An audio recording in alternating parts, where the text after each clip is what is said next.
I've been that sick for the past couple of weeks. Oh, I wish the Lord would take me now. And whenever I'm sick, I just lay down and watch some shitty shows waiting for the Lord to take me. And this time I chose this anime called Jujutsu Kaisen Season 2.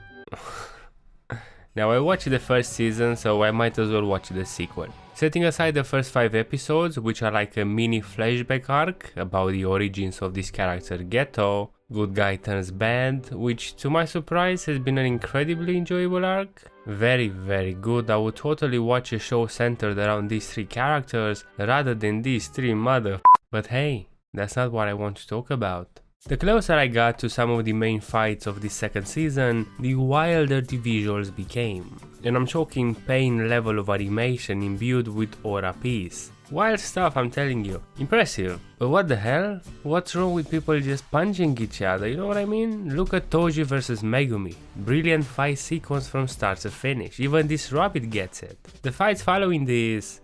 what the hell? Mahoraga vs Sukuna? I didn't really get the feel of their powers, how strong they are, what abilities they were using. One moment this Mahoraga fellow is a good size to play NBA, then oh, okay. I couldn't follow whatever was happening on the screen because of the sheer number of visuals. Everything was over the top. The animation looks quite gorgeous for the most part, but they really went overboard with the number of random things they added. And I had the same-ish feeling with some of the other fights too, like I'm just watching some animation of random visuals waiting for it to end and see what's up. I'm not saying it's bad, but isn't it too much?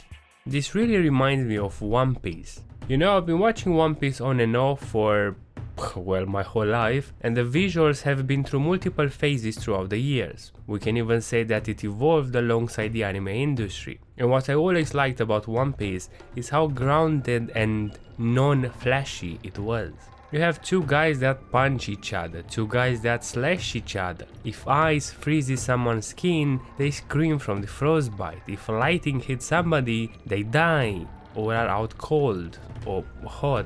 And that has always been reflected in the visuals. When Zoro, this swordsman right here, cuts something or someone, he just cuts. There's no aura, no mist or energy coming out of his swords. This isn't Bleach, you know, I'm not supposed to expect Zoro to do a Getsuga Tensho. And this is very consistent in the manga. The anime also kept it more or less consistent throughout its run until the Wano arc, which is where the new visuals kicked in, where One Piece became modern Piece. Let me tell you, the beginning of Wano was fantastic in terms of visuals. Everything felt so polished and refreshing. I'll keep using Zoro for these examples to keep it consistent. So they added a bit of aura, a couple of flashy attacks for Zoro, which were good, very good, in moderation. It turned some alright manga scenes into some of the most hyped scenes in One Piece. When Zoro and this unknown man that I have no idea who it is fought, and Zoro used his signature move on him, the community went wild. It took this pretty normal scene and absolutely crushed it.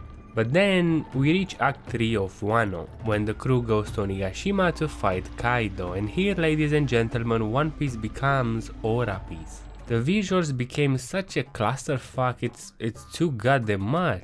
Everybody has a different colored aura, even the auras have auras. Then every single visual aspect is exaggerated to the point where you can barely see what's happening. Now the skill to create those is impressive, no doubt about that, and can really enhance a scene when used in moderation. It can make it memorable, but when you see it again and again and again, it's too much.